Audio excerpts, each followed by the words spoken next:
शिव जी की विचित्र बारात और विवाह की तैयारी। सब देवता अपने भांति भांति के वाहन और विमान सजाने लगे। कल्याण पद मंगल शकुन होने लगे और अप्सराएं गाने लगी।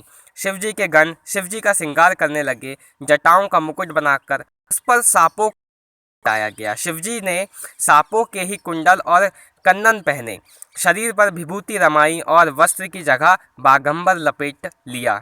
शिवजी ने पर चंद्रमा, सिर पर गंगा जी, तीन नेत्र, सांपों का जनेऊ, गले में विष और छाती पर नरमुंडों की माला थी। इस प्रकार उनका वेश अशुभ होने पर भी कल्याण के धाम और कृपालु है।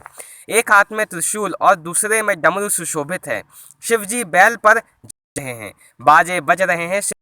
देवांगनाएं मुस्कुरा रही तो कहती है, इस वर के योग्य दुल्हन संसार में नहीं मिलेगी। विष्णु और ब्रह्मा आदि देवताओं के समूह अपने अपने वाहनों सवारियों पर जाकर बारात में चले। देवताओं का समाज सब प्रकार से अनुपम परम सुंदर है, पर दुल्हे के योग्य बारात ना थी। तब विष्णु भगवान ने सब दिक्पालों को बुलाकर हंसकर ऐसा कहा कि सब लोग अपने अपने दल समेत अलग अलग होकर चलो। हे भाई, हम लोगों की यह बारात वर के योग्य नहीं है। क्या पराये नगर में जाकर हंसी कराओगे? विष्णु भगवान की बात सुनकर देवता मुस्कुराए और वे अपनी अपनी सेना सहित अलग हो गए। महादेव जी यह देखकर मन ही मन मुस्कुराते हैं कि विष्णु भगवान के व्यंग्य वचन दिल लगी नहीं जाती। अपने प्यारे विष्णु भगवान के इस अति प्रिय वचन को सुनकर शिवजी ने भी भृंगी को भेजकर अपने सब गणों को बुलवा लिया। शिवजी की आज्ञा सुनते ही सब चले आए और उन्होंने स्वामी के चरण कमलों में सिर नवाया। तरह तरह की सवारियां और तरह तरह के वेश वाले अपने समाज को देखकर शिवजी हंसे। कोई बिना मुख का, किसी के बहुत से मुख हैं। कोई बिना हाथ पैर का तो किसी के कई हाथ पैर हैं। किसी के बहुत आंखें हैं तो किसी के पास एक भी आंख नहीं। कोई बहुत मोटा ताज़ा है तो कोई बहुत ही दुबला पतला है। कोई बहुत दुबला है, कोई बहुत मोटा है। कोई पवित्र है, कोई अपवित्र वेश धारण किए हुए है।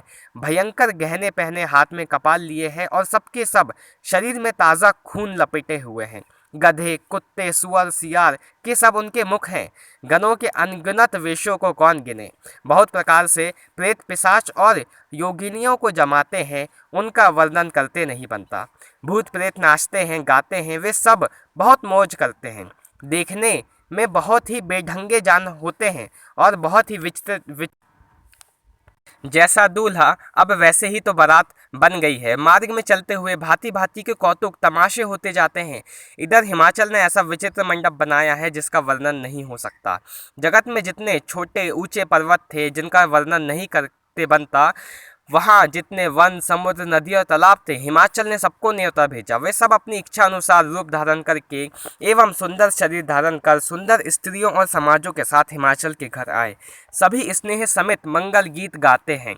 हिमाचल ने पहले ही बहुत से घर सजवा रखे हैं। यथा योग्य उन्होंने स्थानों में सब लोग उतर गए। नगर की सुंदर शोभा देखकर ब्रह्मा की रचना चातुरी भी तुच्छ लगती है।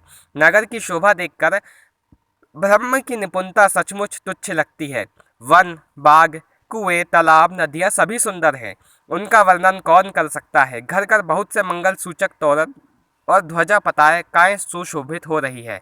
वहाँ से सुंदर और चतुर स्त्री पुरुष को सभी देखकर मुनि के मन भी मोहित हो जाते हैं। जिस नगर में स्वयं जगदम्बा है और उसने वहीं अवतार लिया है तो क्या उसका वर्णन हो सकता है। वहाँ सिद्धि, रिद्धि, संपत्ति और सुख नित्य बढ़ते जाते हैं। जय श्री राम।